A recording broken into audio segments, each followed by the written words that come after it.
కారం రంగు రుచితో ఉంటుంది. ఆచి మిరపపొడి అదరగొట్టే కారం రంగు రుచి. సామాజిక వర్గాల నుంచి వస్తున్న డిమాండ్లు, నేతల పట్టువిడుపులతో 2 పెండింగ్ పనులు పూర్తి చేయడం కాంగ్రెస్ తలనొప్పిగా మారుతోంది. ఇదిగో అదిగో అంటారు, కానీ ఫైనల్ ప్రకటన మాత్రం రావడం లేదు. ఇవాళ రేపొంటూ టైం పాస్ చేస్తున్నారా? అసలు ఆ 2 టాస్క్లను పార్టీ ఎందుకు కంప్లీట్ చేయడం లేదు? లిస్ట్ రెడీ కాలేదా, లేక అధిష్టానం అప్రూవ్ చేయడం లేదా? ఏం జరుగుతోంది?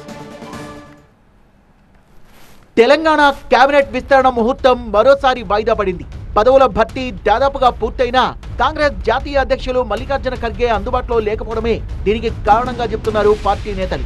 ప్రస్తుతం ప్రకృతి చికిత్సలో ఉన్న ఖర్గే షెడ్యూల్ ప్రకారం సోమవారం ఢిల్లీకి చేరుకోవాల్సి ఉంది. వైద్యుల సూచనల మేరకు ఆయన చికిత్స మరో 2 రోజులు కొనసాగనుంది. అది పూర్తయితే ఈ నెల 30న ఢిల్లీ చేరుకుంటారు. ఆయన వచ్చాక లిస్టుకు ఆమోదముద్ర పడే అవకాశం ఉంది. ఖర్గే కోసం ఢిల్లీలో 2 రోజులు వేచి చూసిన రేవంత్ హైదరాబాద్కు వచ్చేశారు. రాహుల్ తో పాటు కేసీ వేణుగోపాల్ ను కలిశారు పీసీసీ చీఫ్ మహేష్ కుమార్ గౌడ్. మంత్రివర్గ కూర్పుతో పాటు పీసీసీ నూతన కార్యవర్గ అంశాలను రాహుల్ కు బ్రీఫ్ చేసినట్టు తెలుస్తోంది. సాధ్యమైనంత త్వరగా కేబినెట్ విస్తరణ చేపట్టాలని, అందులో బీసీలకు 2 పదవులు ఇవ్వాలని పీసీసీ చీఫ్ కోరారు. పార్టీ అధిష్టానం కూడా సామాజిక సమీకరణాల ఆధారంగానే తుది జాబితాను సిద్ధం చేస్తోంది. త్రివర్గంలో ప్రస్తుతం 6 బెర్తులు ఖాళీ ఉండగా 4 ఇప్పుడు భర్తీ చేయాలని పార్టీ భావిస్తోంది. 4 జిల్లాల నుంచి ప్రాతినిధ్యం లేదు. ఆదిలాబాద్ నుంచి వివేక్, ప్రేమ్ సాగర్ రావు మంత్రి పదవుల్ని ఆశిస్తున్నారు. నిజామాబాద్ నుంచి సుదర్శన్ రెడ్డి, రంగారెడ్డి జిల్లా నుంచి మల్రెడ్డి రంగారెడ్డి మంత్రి పదవుల్ని కోరుతున్నారు.